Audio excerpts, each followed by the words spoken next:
The winter wind howled through the Montana Territory like a vengeful spirit, driving needles of snow against Tex Willer's face as he rode through the mountain pass. It was December 1886, and the land was locked in the grip of one of the harshest winters the Territory had ever seen. Behind him, bundled in a buffalo coat, rode Kit Carson, his longtime partner, muttering curses at the weather that would have made a mule skinner blush. "Tex, remind me again why we're riding through a blizzard instead of sitting by a warm fire in Bozeman?" Kit shouted over the wind. Tex pulled his bandana higher over his face, his eyes narrowed against the stinging snow. "Because Marshal Donovan sent word that something strange is happening in Silver Creek. Folks are dying, Kit. Dying in ways that don't make sense."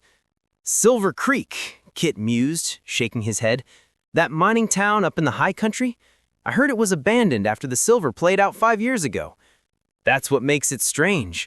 The marshal says about 30 people moved back 6 months ago when someone claimed to have found a new vein. Now half of them are dead, and the survivors are talking about ghosts and curses." Kit snorted. "Ghosts? Next you'll be telling me we're hunting vampires." Despite the grim situation, Tex allowed himself a slight smile. "Don't believe in ghosts, Kit, but I do believe in men who use fear to hide their crimes. That's what we're going to find. A man, not a ghost." They reached Silver Creek as darkness fell, the town emerging from the swirling snow like something from a fever dream. The main street was lined with dilapidated buildings, their windows dark and empty. Only 3 structures showed any signs of life: the old saloon, a general store, and what appeared to be a boarding house. Smoke rose from their chimneys, whipped away instantly by the merciless wind. As they tied their horses at the hitching post, the door burst open and a man stumbled out into the snow. He was middle-aged, his face gaunt and terror-stricken, his eyes wild with panic. "Turn back!" he screamed at them. "Turn back before it's too late! The ghost walks tonight! I've seen it! The ghost of Jacob Harrigan, risen from his grave to take revenge on us all!" Before Tex could respond, the man ran off into the storm, his screams fading into the wind. Tex and Kit exchanged glances, then pushed through the saloon doors. The interior was warm but oppressive with fear. A dozen men and 3 women huddled around tables, their faces drawn and exhausted. Behind the bar stood a tall, angular woman in her 50s with steel-gray hair and eyes that had seen too much. "We're closed," she said flatly. Tex removed his hat, shaking off the snow. "Ma'am, I'm Tex Willer, Texas Ranger on special assignment. This is Kit Carson. Marshal Donovan sent us to investigate the deaths in this town." The woman studied them for a long moment, then nodded slowly. "I'm Martha Keegan. I own this place. What's left of it. You boys want coffee? You look half frozen." As they warmed themselves by the pot-bellied stove, Martha told them the story. 6 months ago, a prospector named Samuel Dutch had arrived in town claiming he'd found documents proving there was still silver in the hills, lots of it. He'd convinced about 30 people to return and restart the mining operation. "Everything was fine at first," Martha said, pouring coffee into chipped mugs. "We were pulling good ore, making money. Then, about 2 months ago, the deaths started." "How did they die?" Tex asked. "That's the thing. Different ways, but all of them impossible. First was Tom Wheeler. Found him in the mine, crushed under a cave-in. But the strange part was that all the supporting timbers around him were intact. The rocks that killed him came from nowhere." Kit leaned forward. "Could have been an accident. Mines are dangerous." "That's what we thought. Then Sarah Porter was found dead in her cabin, her neck broken. The door was locked from the inside, windows barred. No way in or out." Martha continued, her voice dropping to barely above a whisper. 3 more after that, each death stranger than the last. And each time, someone claimed to have seen Jacob Harrigan's ghost nearby. "Who was Harrigan?" Tex asked. An old man at a nearby table spoke up, his voice cracking with age. "Jacob Harrigan owned the original mine. 5 years ago, when the silver supposedly ran out, Some folks accused him of hiding a rich vein and lying about the mine being played out. There was a confrontation. Harrigan fell down a mine shaft and broke his neck. Or maybe he was pushed. No one knows for sure. Some say he cursed the town with his dying breath. Tex absorbed this information, his mind already working through possibilities. This Samuel Dutch, who brought everyone back, where is he now? Dead, Martha said grimly. Found him 3 days ago in the assayer's office, stabbed through the heart. Door locked from the inside, no weapon anywhere in the room. I'd like to see where these deaths occurred, starting with Dutch's office. Despite the storm and the late hour, Martha led them through the ghost town to the assayer's office. The door hung open, broken by whoever had discovered Dutch's body. Inside, the office was in disarray, but not from violence, from desperate searching. Tex moved methodically through the room, his keen eyes missing nothing. Kit searched the opposite side, while Martha held the lantern. Someone was looking for something. Place has been turned upside down. Documents, Tex said, holding up torn papers from the floor. Someone was searching for documents. Martha, you said Dutch claimed to have found papers about the silver. Yes, old mining surveys and assay reports that proved there was still a rich vein. Convenient, Tex muttered.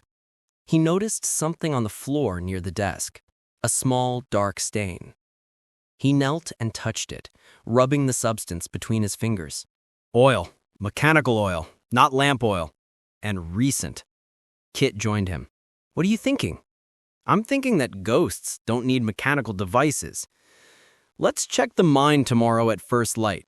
Right now, I want to see where Harrigan died. The old mine shaft was a mile outside town, accessible even in the storm thanks to a well-marked trail.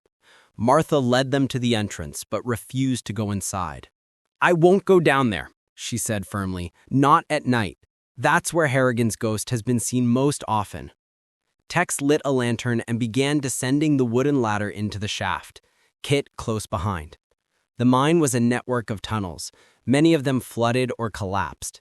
They followed the main passage until they reached a vertical shaft that dropped into darkness. This is where Harrigan fell, Kit said, holding his lantern over the edge. Must be 60 feet down. Tex examined the area carefully. The supporting timbers were old but still solid. He was about to turn back when something caught his eye.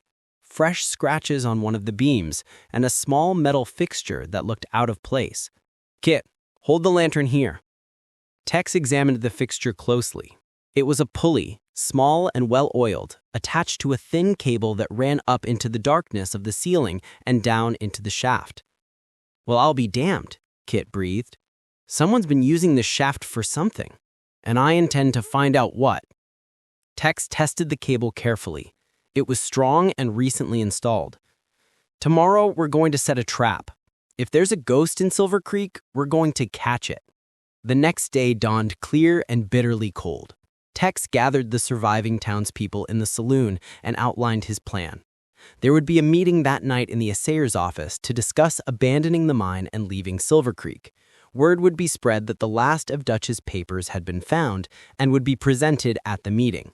Whoever's behind these deaths wants those papers or wants people to believe they exist. Either way, they'll make a move tonight. As darkness fell, the townspeople gathered in the assayer's office as planned. Tex had positioned Kit and Martha's son, a sturdy young man named Jack, at strategic points around the building. Tex himself waited in the shadows outside, watching. An hour passed, then 2. The wind had picked up again, moaning through the empty buildings. Then Tex saw it. A figure moving through the darkness, shrouded in white, seeming to float above the ground. It moved toward the assayer's office with an otherworldly grace. Tex smiled grimly and moved to intercept. As the figure reached the office door, Tex stepped out with his Colt drawn. That's far enough, Harrigan. Or should I say, Harrigan's ghost. The figure spun, and Tex caught a glimpse of a masked face beneath the white shroud. The ghost turned to run, but Kit emerged from the opposite direction, rifle leveled. I don't think so, friend. The ghost's hand moved toward a weapon, but Tex was faster. His shot took the gun from the figure's hand without injuring him. Within seconds, Kit had the man on the ground, pulling off the white shroud and mask. The townspeople poured out of the office, gasping in shock. The ghost was Nathan Porter, husband of one of the victims and Silver Creek's blacksmith. Porter? Martha's voice was filled with disbelief.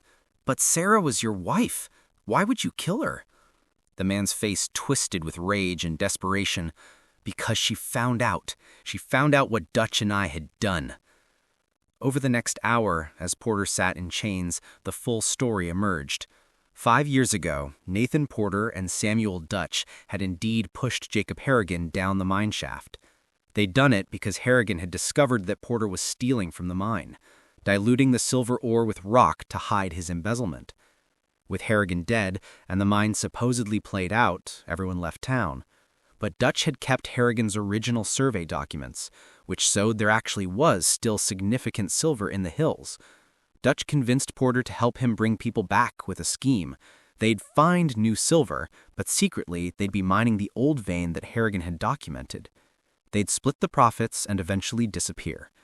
But Sarah Porter had found her husband's hidden share of the stolen money and confronted him. In a rage, he'd killed her and made it look mysterious.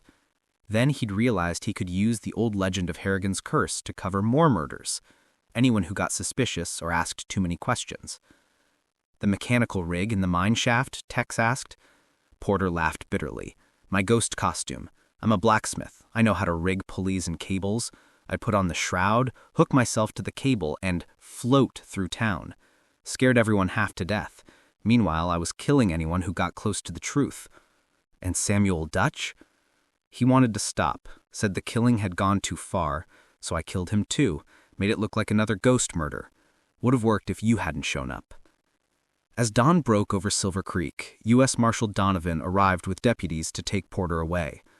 The surviving townspeople began making plans to leave. The mine held too many dark memories now. Martha Keegan poured Tex and Kit a final cup of coffee before they rode out. You saved our lives, she said. How can we ever repay you? Tex smiled, pulling on his gloves. Just remember that ghosts aren't real, ma'am, but evil men are, and they use fear as a weapon. Don't let fear rule you. As they rode down out of the mountains, Kit turned to Tex with a grin. So much for your theory that we'd find a man, not a ghost. We did find a man, Kit. Just a man in a costume, using mechanical tricks and psychology. The only thing supernatural about this case was Porter's supernatural stupidity in thinking he could get away with it.